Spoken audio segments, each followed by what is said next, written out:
welcome back to another episode of Catholic Table Talk Podcast. It's a podcast where everything Catholic is on the table for discussion. Welcome back to another week, episode 42. Thank you for your continued support, whether it's on Facebook, liking, subscribing, and sharing, or YouTube, subscribing, liking, and sharing on that, as well as word of mouth or on the Instagram page.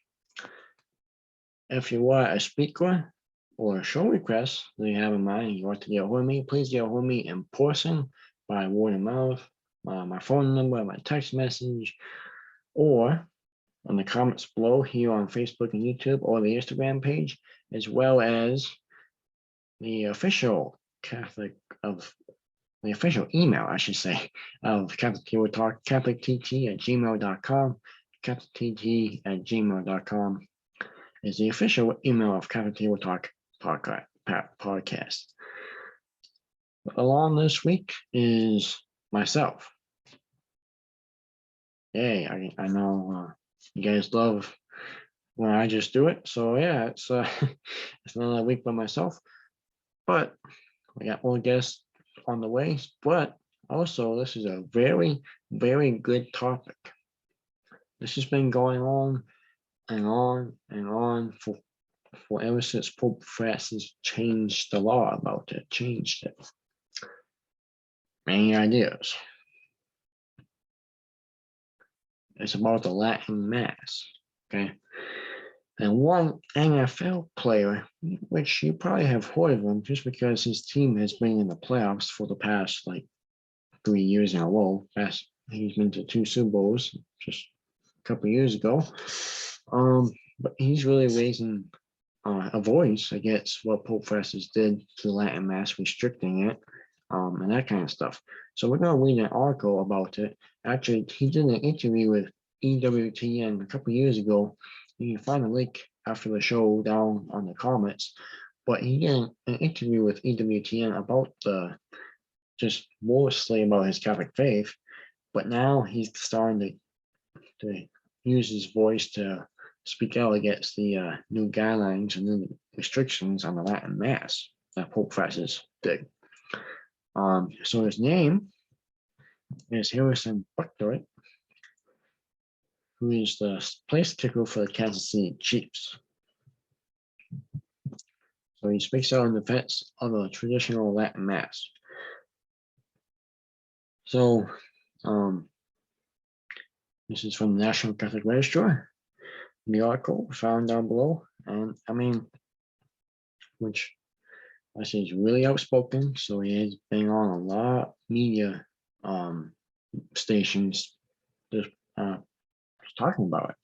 So in this interview, Joe Buscus is the interviewer, I believe, and he says Super Bowl Sunday is a great day for tradition for many Americans, but the Super Bowl champion here is Buckner. The tradition he wanted to bring to attention to that day was one of eternal significance. The traditional Latin Mass and his frustration with new Vatican rules restricting its use. Buckner, who is 26 now at the time, is the starting place kicker for the Kansas City Chiefs. His 2020 Super Bowl win is a symbol of great accomplishment. But during a Catholic News Agency's exclusive interview with NFL star, it was his wedding ring that he was twisting and toying as he thought about his wife, Isabella, and the 2 young children and what their future might be if he is no longer able to take them to the traditional Latin Mass.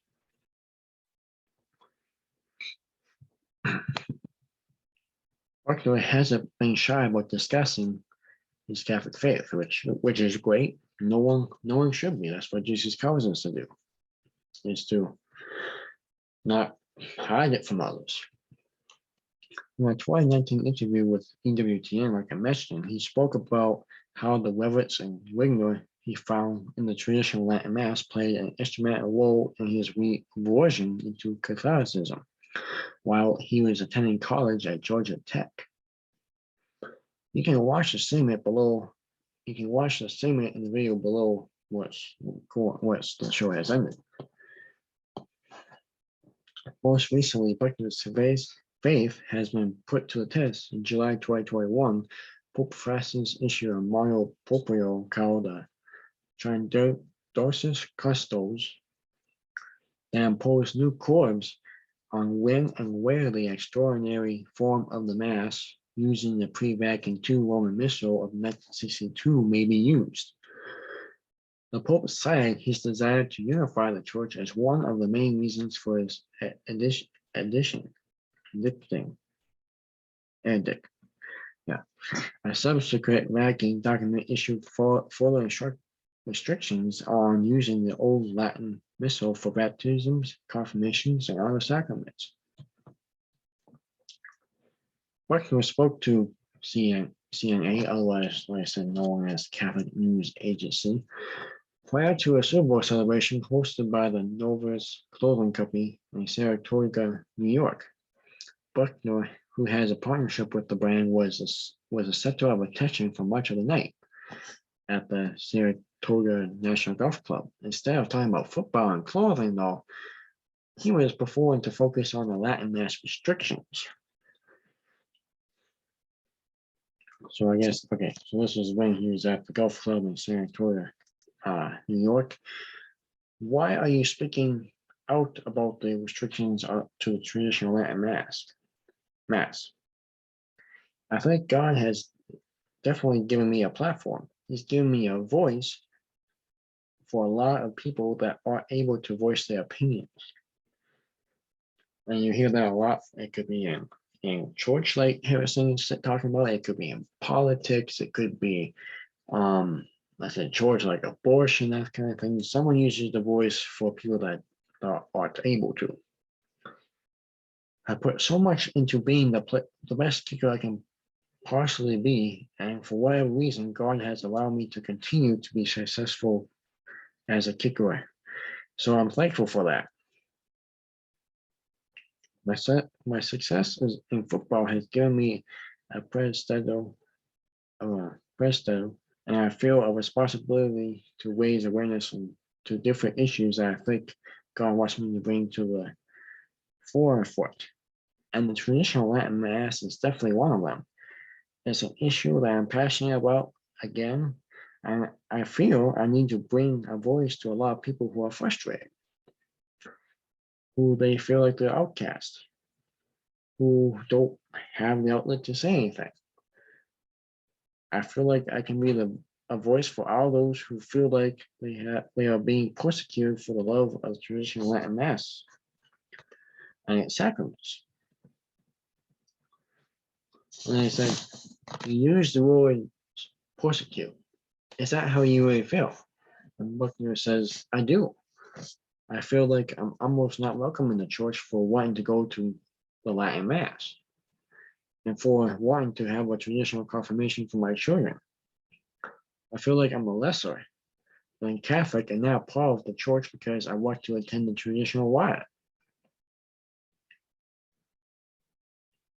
But that's not the reality at all. I want to be obedient to the church. I want to stay within the church.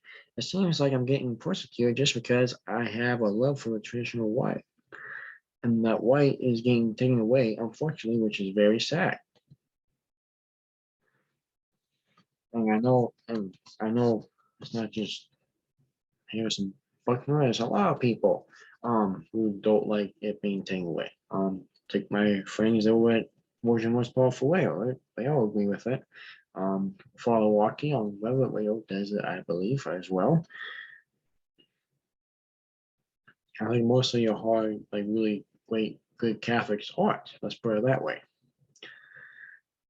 The question is, if you couldn't have a private one-on-one meeting with Pope Francis about the restrictions, what would you want to say to him? And Buckner replies, I would say, Holy Father, all the Catholics that I've been around, they have a devotion to the traditional Latin Mass and the traditional sacraments. They want to be saints. They want to get the children to heaven. They're not trying to have this big revolt against the church. They're not denying the papacy. They love being Catholic and they want to be saints and they are doing it to the best of their ability. And now it's being brought into question whether Catholics who prefer the traditional sacraments for the means of salvation are even good Catholics. And I think that is really isolates a lot of traditional Catholics. And I have to agree with Mr. Buckner there. I would have to agree. I mean, basically, it was one of the first kinds of Mass was Latin Mass. A lot of traditional Catholics still like going there. Have I been to a lot of Latin Masses? No. Do I kind of like it? A little bit, yeah. Like I said, do I like the normal, English mass, where we do it? Yeah. Do I like to change the pace? Yeah. So, and plus that's how it kind of started. So that's kind of history though, isn't it? So is Pope Festus taking away our history, maybe? It makes them feel like they're outcast and like they're being persecuted. He continues to say, and from my experience, these are just people that understand that they are sinners. They want to have access to the sacraments. They want to be connected to the sacraments they have fed so many countless saints. They want to be connected to the sacraments that have fed so many countless saints. And it seems like they're getting punished for their love and devotion to the faith and to the Eucharist and all of the church's sacraments. The next question is, when traditional Custis was issued, what was your reaction? The first thing I thought of, said Buckner, was that I could still go to the priestly fraternity of St. Peter, and the Institute of Christ the King's sovereign priest for traditional sacraments. I hope that the monetary approval won't affect those two communities. I also had to completely rethink extraordinary form, ordinary form, and mutual enrichment. Everything that Pope Emeritus Benedict XVI taught about that I read and I accepted has been like that's not the case anymore. So I have had to completely rethink that. But now, as a father with children, like he said, he has a couple of children, kids, I'm thinking, how do I make sure my kids have access to the sacraments in the traditional way, which is being a great Catholic father. He's saying about his kids. I mean, I'm not saying no other father who is not Catholic thinks that, but that's great being a role model for fathers out there as being a great Catholic father, thinking about the kids and how they're going to get brought up into what it might look like for them. How will they have access to confirmation as they get older? You're just in a tough place, like where I am going, where am I going to go to get access to these sacraments? And do I believe that they should be allowed to be taken away? Of course not, because of the Novus Ordo sacraments are so new and they are so different, and so many things have been taken out. So take baptism, for instance. In the traditional rite, during baptism, there's so many externalism prayers. Tongues of saints are invoked. It's very beautiful, and it does make it seem like there is a devil. There is an evil in the world. There is an original sin. What's happening here is important. It's not just, oh wow, that's great. Our child is now kind of part of the faith community at our church. No, this is the real deal. They're getting baptized. They're getting the original sin washed away. And I think you can go down the line with all the traditional white sacraments, and you will see the beauty in that it's unapologetically Catholic. What attracted you to a Latin Mass? My alma mater, Georgia Tech, we had a very reverent Novus Ordo liturgy, and I loved it. And before I moved on, Harrison Buckley, like we said, he told us that he kind of reconverted to Catholicism. In the EWTN video literature down below in the comment section, he really gives kind of detail about his life. And I think a lot of people, at least a lot of people who kind of speak out kind of on this type of stuff, has the same thing. He was raised Catholic. He was Catholic in high school. But when more kind of high school, the fun stuff in high school got him, and then he went into college, then he fell away from the Catholic faith and attend mass and everything. But he came back through college. So that's where this is why he's really happy that he went to the liturgy and met with the priest there. It was my first time being exposed to Reverent liturgy. I was looking for something that showed the glory of worshiping God, that showed the glory of the sacraments and of the Eucharist. I was looking for something that made me feel privileged to be a Catholic, which don't we are, right? We want to have something that makes us feel good about being Catholic. It could be various things, but we also have something that makes us feel privileged to be Catholic. Because if we don't feel privileged to be Catholic, are we going to stay Catholic? And it wasn't until I had seen the Reverent liturgy, seeing a priest that was preaching the faith wholeheartedly up on the pulpit, that I really embraced the faith. I saw the beauty of it, and then I kept searching for more reverence, more beauty, and asking where did other stuff come from. It took me to the Latin Mass, and then that's where I started seeing all of the other traditional sacraments. So that was kind of my joy down the line. But if we believe this is a choice that Jesus Christ established for us to be able to have access to forgiveness through the sacraments, to get our way to heaven through all of these means of receiving grace, then it should be recognizable. And I didn't recognize it during the Novus Ordo Mass, even when they were celebrating reverently. You just see the differences between the two, especially with the prayers that have been taken out, the saints that have been taken out, the priests' mannerisms and how they celebrate.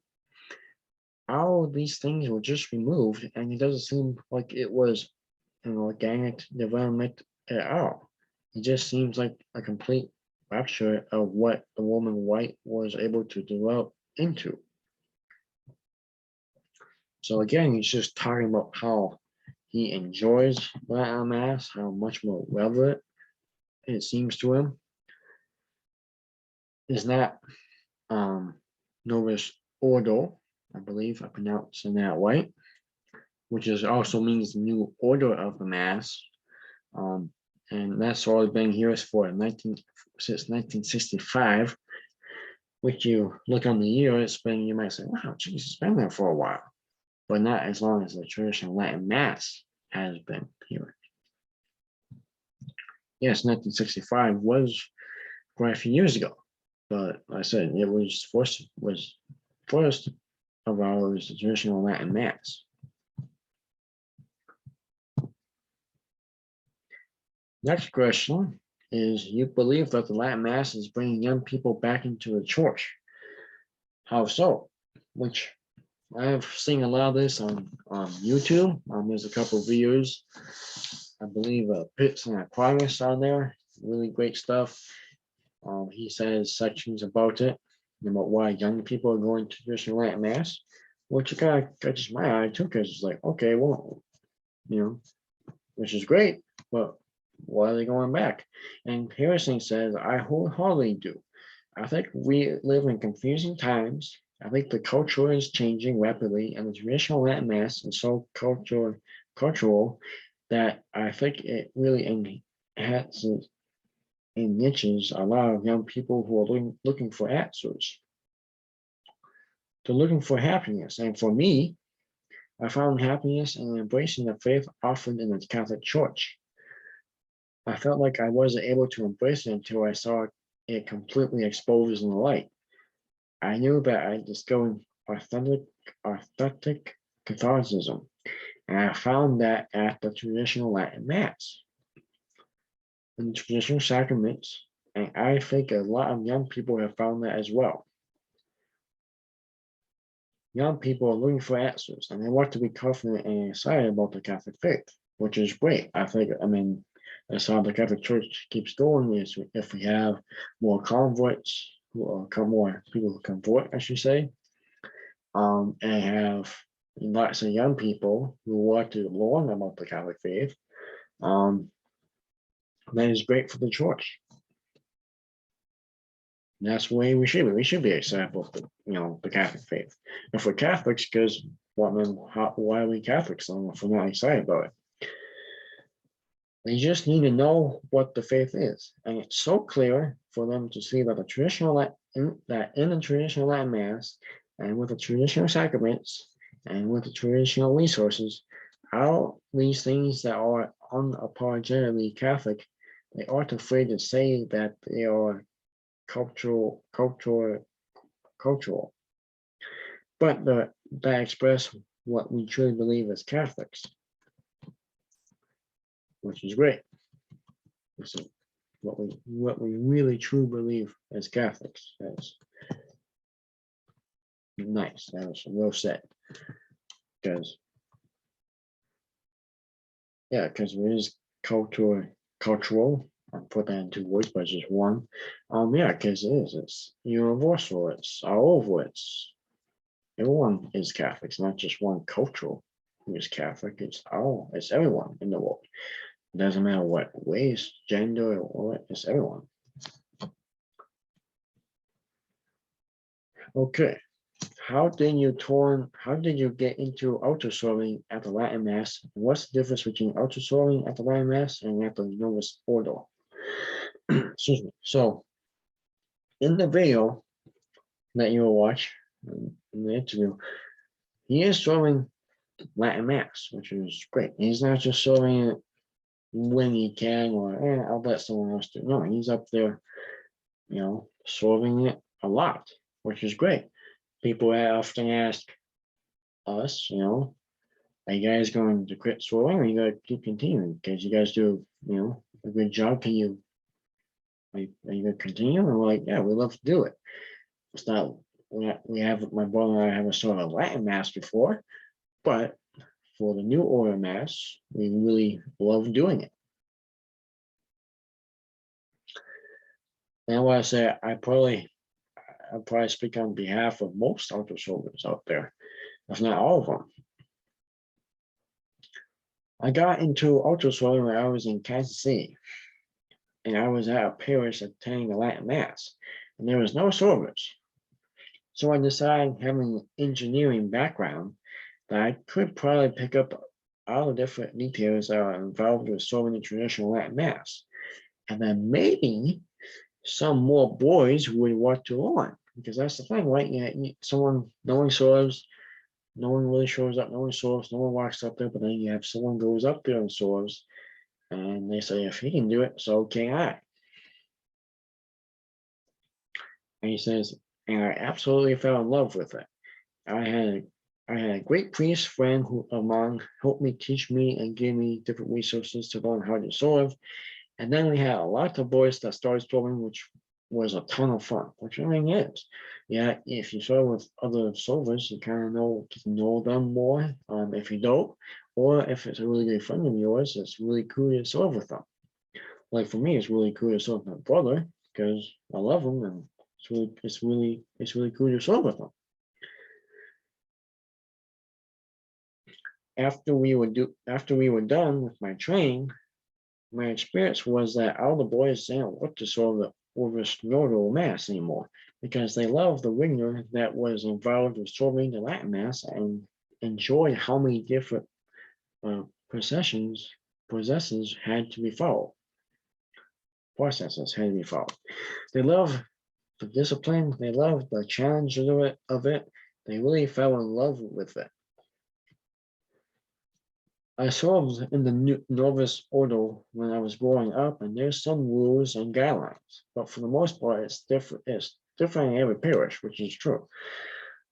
Even in my parishes back home, from the ones at school, when I'm going to college, they are different. Or even at my two different parishes up where I am, one that I always saw that is a little different from the other parish I go to. It just is. But for the most part, it's different in every parish, and there really isn't that much responsibility. To me, he says anyway, that's my opinion, he says. It seemed like you were just kind of out there to look nice and help out when the priest kind of needed it. Excuse me, which, yeah, I kind of agree with that. Also, it just depends on what type of mass you're doing. Of course, if you're doing a Christmas, Holy Thursday, that kind of stuff, it's a lot more stuff to do. Insets, that kind of thing, a lot more. But so I'm kind of both ways with them there. Sometimes maybe you are kind of just kind of up. I mean, I love sewing, but maybe sometimes some days are a little more slow. It just depends on what the priest do, because some priests let you do more, where other priests, for example, they don't let you hold the book because they won't hold the book. Maybe some parishes don't use the bells at the consecration, that kind of stuff. Well, so yeah, it really depends on the parish.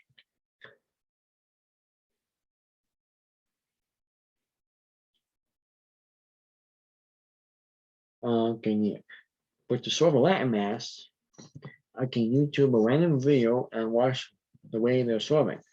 I can study and see how they're serving. It's the same. It's the same mass across the whole world, and it's very beautiful, and it is kind of, I guess, Gnostic in the sense that you have to be very regimented in your movements and in everything that you're doing. So I fell in love with it, and all the boys loved doing that. What is your message to devotees of the Latin Mass across the world? We need to be saints. We can't jump ship. We can't leave the church. We are Roman Catholics. I think we need to stand up for truth. We need to stand up for the church, but at the same time, we have to have charity. We still have to respect the positions of these men that these men hold. Well, we have to recognize what's going on. We have to become saints, and we have to let our voices be heard the best we can. Which is true, and that's the end of the article, but which is true. You kind of be saints, and you can't sit and be quiet when the stuff is going on that you strongly believe in. I guess like in last episode, not everything Mr. Litchfield talked about this, not everything the Pope does or anyone does, bishops, whatever priests, whatever the case might be, not everything that they do is going to be liked by everyone in the parish. I mean, I think we all are like that. We all have something that we don't like what the bishop did at this point. We don't like about this priest and what they did at this point, or what they're still doing, or just something like that. So, but we can't be. So, main thing is we can't be sit quiet. We need to have our voices be heard, but still respect the position that, as in this case, Harrison Buckner is pointing out Pope Francis holds. Excuse me. So that is the article. I hope you really enjoyed it. Hopefully you followed along. I apologize for messing up on words again. But yeah, hopefully you enjoyed it, and hopefully you taking away something out of this, because like I said, the Latin Mass goes way back the New Order of Mass, yeah, it started in 1965, which as every year goes past, it gets older, but it's not the same. Um,